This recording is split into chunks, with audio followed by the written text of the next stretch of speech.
포인트라고 하면은 보통 사람들은 이런 사전적 의미를 연상하시겠지만은 우리 낚시인들은 다 알죠. 낚시에서 포인트란 물고기가 즐겨 모이는 장소 또는 잘 낚이는 장소를 뜻한다는 사실을. 자, 오늘은 바다 낚시 포인트, 특히 갯바위 낚시의 3대 포인트를 알아볼 텐데요. 그것은 바로 수중턱, 수중여, 물골 바닥입니다. 이 세 군데 중에서 어디를 노려야 할 것인가? 이것이 항상 고민이죠. 턱이냐, 여냐, 아니면 바닥이냐. 그 선택에 따라서 채비가 달라지고 찌미 수심도 달라지고, 그리고 초보자분들이 궁금해하시는 수심 측정 방법도 달라집니다. 자, 오늘은 이 세 가지 포인트의 장단점을 서로 비교해보고 언제 어떤 상황에서 어떤 포인트를 노려야 가장 좋은지를 입문자분들을 위해서 정리를 해 드리려고 합니다. 잘 들어보시고 포인트를 선택하실 때 활용해 보시기 바랍니다. 우리가 갯바위에 내려설 때 제일 먼저 노려야 할 1순위 포인트는 수중턱입니다. 수중턱이란 이렇게 바위가 물속으로 이제 길게 뻗어나가서 이제 특징 곳을 말하는데, 조류가 항상 수중턱에 부딪혀서 변화를 일으킵니다. 그래서 그 턱에는 항상 그 물의 흐름이 있고, 그래서 먹이 활동을 하는 크고 작은 물고기들이 턱 주변에 모입니다. 특히 수중여가 거의 없는 모래바닥이나 뻘바닥에서는 고기들이 이 갯바위 연안을 끼고 먹이를 찾는 경우가 많은데, 이때 이제 밋밋하게 이어지는 그 갯바위에서 뭔가 변화를 일으키는 수중턱, 그 주변에 고기들이 모이고 또 대상어가 낚일 가능성이 큽니다. 수중턱의 장점은 다음과 같습니다. 1. 어느 갯바위에나 반드시 있다. 수중여는 없는 갯바위도 있습니다. 가령 내만권이나 깊은 직벽지형 이런 곳에는 이렇다 할 수중여가 없는 곳도 많아요. 하지만 그런 곳에도 수중턱은 반드시 있습니다. 그래서 이 수중턱 공략 스킬을 익혀두면은 언제 어디서든 써먹을 수가 있습니다. 2. 포인트가 가까워서 공략하기 쉽다. 수중턱은 이 갯바위 바로 언저리 있기 때문에 수중여나 물골보다 가깝습니다. 또 물골보다 이제 얕은 수심에 위치하기 때문에 깊이 안 노려도 됩니다. 그래서 원투도 필요 없고 초보자도 쉽게 공략할 수 있습니다. 3. 소량의 밑밥으로도 감성돔을 지배할 수 있다. 수중턱은 그 범위가 좁은 핀포인트이기 때문에 밑밥을 여기저기 분산해서 뿌릴 필요가 없습니다. 소량의 밑밥으로도 감성돔을 띄우고 집어할 수 있습니다. 다만 수중턱의 단점도 있습니다. 1. 거리가 가깝고 수심이 얕아서 인기척을 많이 탄다. 그래서 이 수중턱을 노릴 때는 조용히 해야 되고 물가에서 약간 물러나서 노리는 것이 좋습니다. 2. 물이 맑거나 기타 악조건으로 감성돔이 가까이 붙지 않을 때는 효과가 떨어진다. 3. 급류 상황에서 낚시할 때는 상당한 고난도 스킬이 필요하다. 수중턱이 수중여보다 노리기 쉽다고 했지만은 그것은 조류가 적당할 때 얘기고, 조류가 빠르면은 이야기가 달라집니다. 빠른 조류 속에서 그 좁은 수중턱에 미끼를 붙이려면은 그 3호 정도의 이제 고부력 채비로 묵직하게 미끼를 잡아줘야 되고, 또 빠르게 흘러가는 그 조류 속에서 뒷줄을 강하게 좀 오래 붙잡아서 미끼를 머물게 해주는 견제조법이 필요한데, 이 급류대 견제조법은 구멍찌 낚시에서 가장 어려운 기술 중에 하나입니다. 조류가 느릴 때는 고기들이 수중턱의 끝발이에서 물고, 조류가 빠를 때는 그 수중턱의 약간 안쪽에서 입질하는데, 입질 확률을 높이려면은 미끼가 그 수중턱 그 입질 지점에 최대한 오래 머물 수 있도록 뒷줄을 이렇게 잡았다가 또 살짝 풀었다가 잡았다 풀었다 이런 견제의 조작을 반복해야 합니다. 이때 견제하는 그 타이밍과 그 채비의 무게가 조류 속도와 딱 맞아 떨어져야 되는데, 채비를 너무 무겁게 하거나 또 견제를 너무 오래 하면은 그 채비가 수중턱에 걸려버릴 위험이 크고, 또 그게 무서워서 이제 가볍게 하거나 견제를 안 하고 이렇게 흘려주면은 미끼가 그 입질 지점을 그냥 통과해 버리죠. 그래서 최대한 미끼가 턱에 닿을 듯 말 듯 아슬아슬하게 밀고 당기면서 흘려주는 그런 균형 감각이 필요한 낚시입니다. 이 수중턱 견제조법에 대해서는 제가 개인적으로 즐기는 낚시이기도 하고 또 할 얘기가 많기 때문에 나중에 따로 상세히 설명하는 영상을 만들어 보겠습니다. 어쨌든 감성돔 찌낚시에서 1순위로 노려야 할 포인트. 자, 수중특이 빛을 발하는 조건은 다음과 같습니다. 자, 1. 급류대.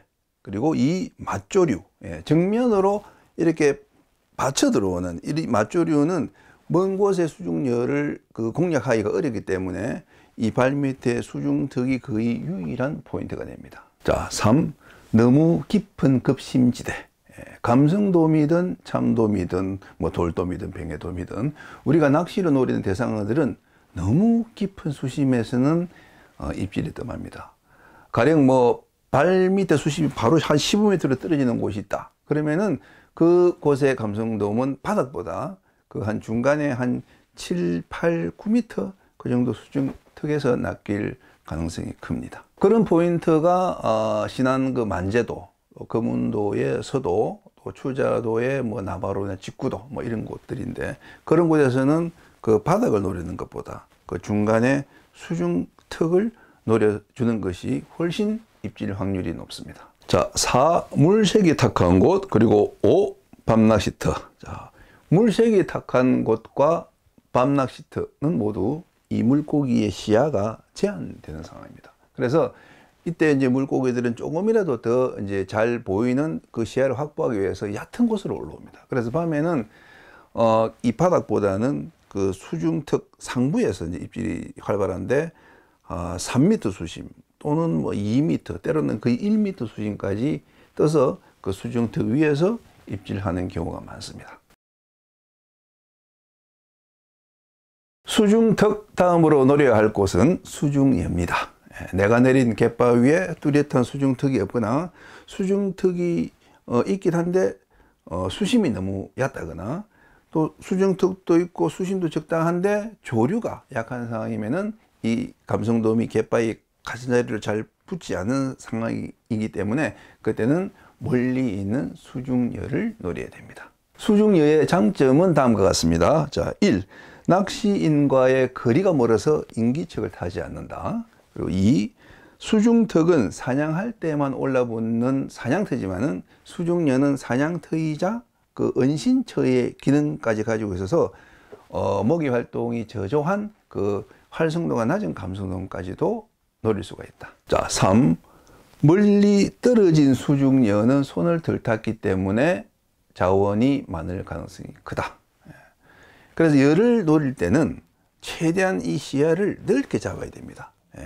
가까운 여보다 멀리 있는 여가 좋은 포인트가 될 가능성이 더 크고 눈에 보이는 여보다 안 보이는 저 깊이 있는 수중여가 더 좋은 포인트가 되기 때문입니다. 가까운 수중여, 눈에 보이는 수중여에 현혹되지 말고 장타를 때리거나 아니면 그 본류대에 멀리 흘려서 50m, 100m, 뭐 때로는 한 150m 그 멀리 그 바깥에 있는 수중여지대를 찾아낸다면은 그곳이야말로 이 대물 감성돔의 그 숨은 광맥일 가능성이 대단히 높습니다. 하지만 수중여의 단점도 있습니다. 1.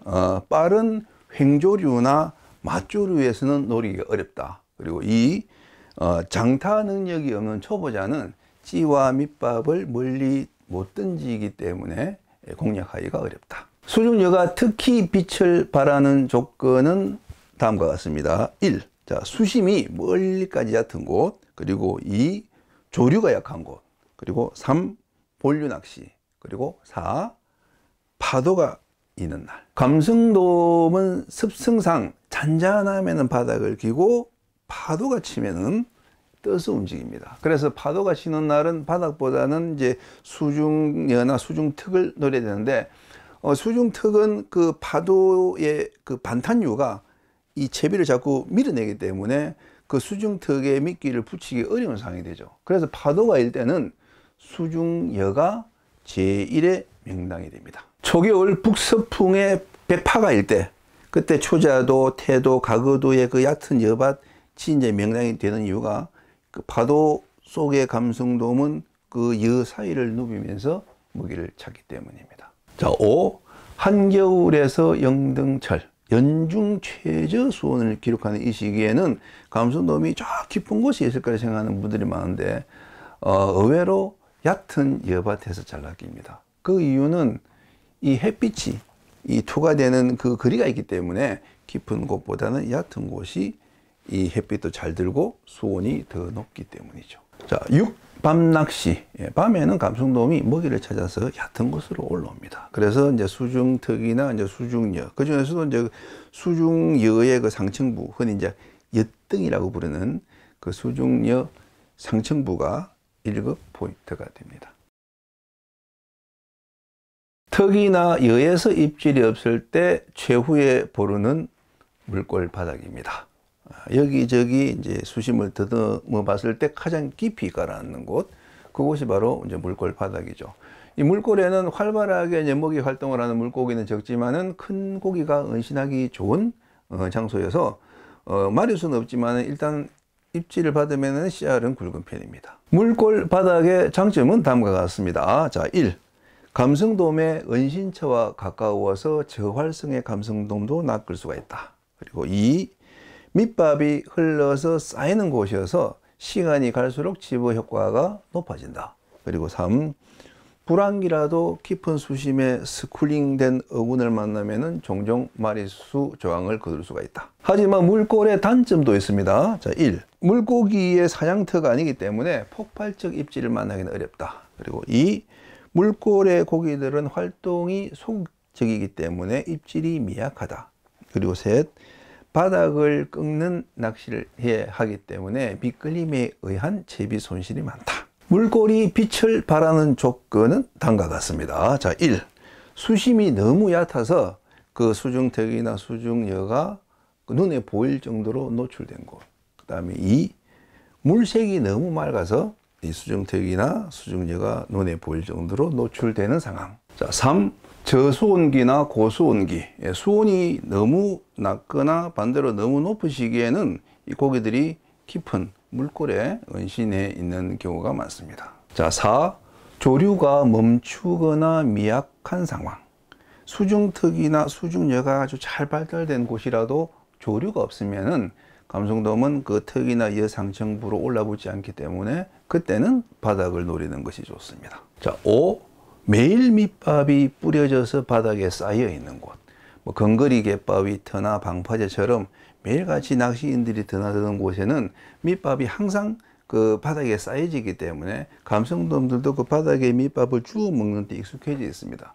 그래서 밑밥을 뿌려도 원더코처럼 떠서 턱이나 예에서 입질하는 경우는 극히 드뭅니다. 그래서 근거리 낚시터, 사람들이 많이 찾는 낚시터에서는 바닥을 노리는 것이 유리합니다. 자, 오늘 이렇게 갯바위 포인트 공략 순위를 수중특, 수중여, 물골 바닥 순으로 정리해 봤습니다.